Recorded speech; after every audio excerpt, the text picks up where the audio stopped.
बच्चों, आज हम कक्षा 4 के लिए हिंदी की पाठ्य पुस्तक रिमझिम भाग 4 के अंतर्गत पाठ 13 पाठ का शीर्षक है हुदहुद का अध्ययन करेंगे।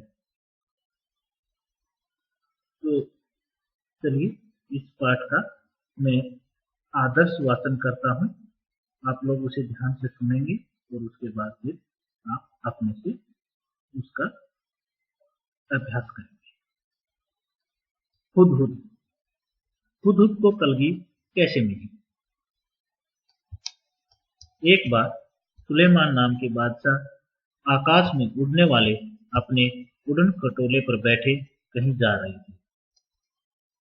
बड़ी गर्मी थी, धूप से वह परेशान हो रहे थे। आकाश में उड़ने वाले गिद्धों से उन्होंने कहा कि अपने पंखों से तुम लोग मेरे सिर पर छाया कर दो, पर गिद्धों ने ऐसा करने से मना कर दिया। उन्होंने बहाना बनाते हुए कहा, हम तो इतने छोटे छोटे हैं, हमारी गर्दन पर पंख भी नहीं है, हम छाया कैसे कर सकते। सुलेमान आगे बढ़ गए। कुछ दूर जाने पर उनकी भेंट हुदहुदों के मुखिया से हुई। सुलेमान ने उससे भी मदद मांगी। वह चतुर था। उसने फौरन अपने दल के सभी हुदहुदों को इकट्ठा करके बादशाह सुलेमान के ऊपर छाया कर दी। सुलेमान बोले, मैंने गिद्धों से मदद मांगी थी, वे मेरी मदद कर सकते थे, पर उन्होंने मेरी मदद नहीं की। तुम गिद्धों से छोटे तो हो, पर चतुर अधिक हो। तुम सब ने मिलकर मेरी सहायता की। मैं तुमसे बहुत प्रसन्न हूँ। मैं तुम्हारी कोई इच्छा पूरी करूंगा। बताओ तुम्हारी क्या इच्छा है? मुखिया ने कहा, महाराज, मैं अपने सभी साथियों से सलाह करने के बाद अपनी इच्छा बताऊंगा। मुखिया ने साथियों से सलाह करने के बाद कहा, महाराज, यह वरदान दीजिए कि हमारे सिर पर आज से सोने की कलगी निकल आए।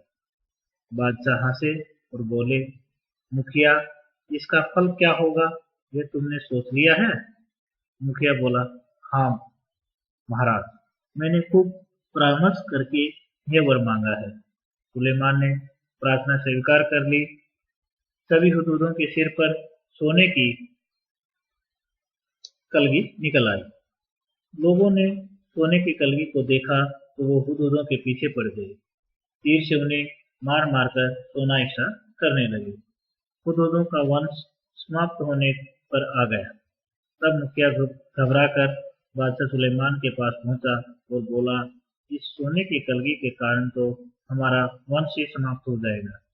सुलेमान ने कहा, मैंने तो शुरू में ही तुम्हें चेतावनी दी थी। खैर, जाओ, आज से तुम्हारे सिर पर का ताज सोने का नहीं, सुंदर परों का हुआ करेगा। परों मतलब पंख। वो तभी से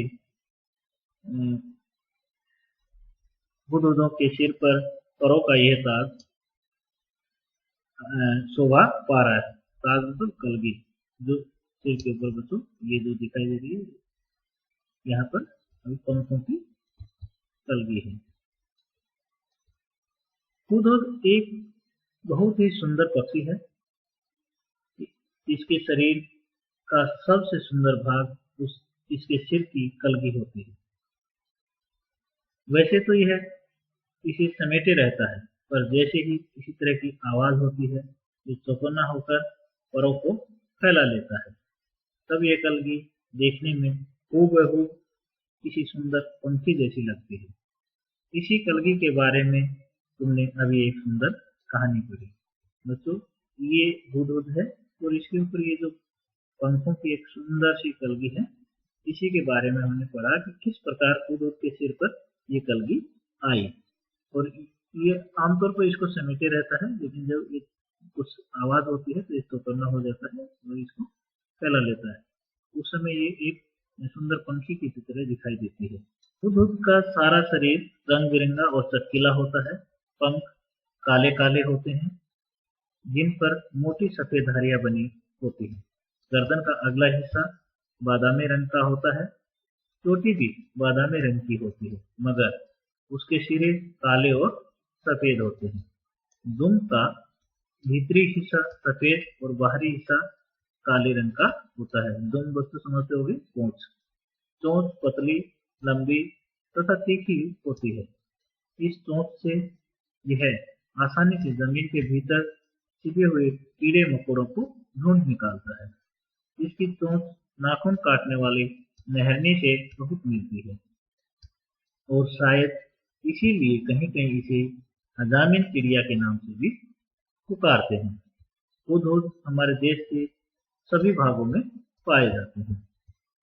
तुमने इसे अपने घर के आसपास अपने तीखी चोंच से जमीन खोदते हुए अवश्य देखा होगा।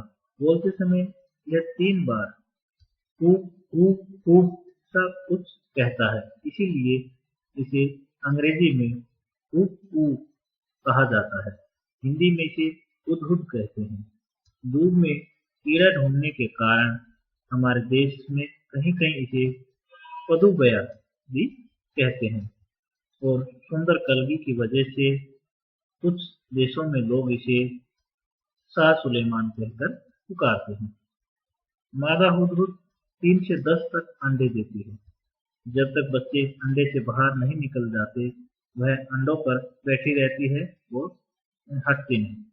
नर वही भोजन लाकर उसे खिला जाता है, पर दोनों में से कोई भी घोंसले की सफाई नहीं करता। संसार के विख्यात पक्षियों में से एक है यह हुदहुद। अपनी सुंदरता के लिए तो मशहूर है, पर इसे पालतू नहीं बनाया जा सकता और न ही इसकी बोली में मिठास है।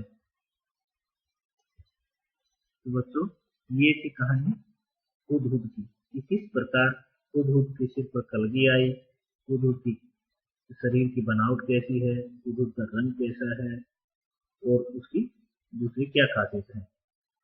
तो आशा कर रहा हूँ आप लोगों को पाठ अच्छा लगा होगा, समझ में भी आया होगा। तो सभी बच्चे अपने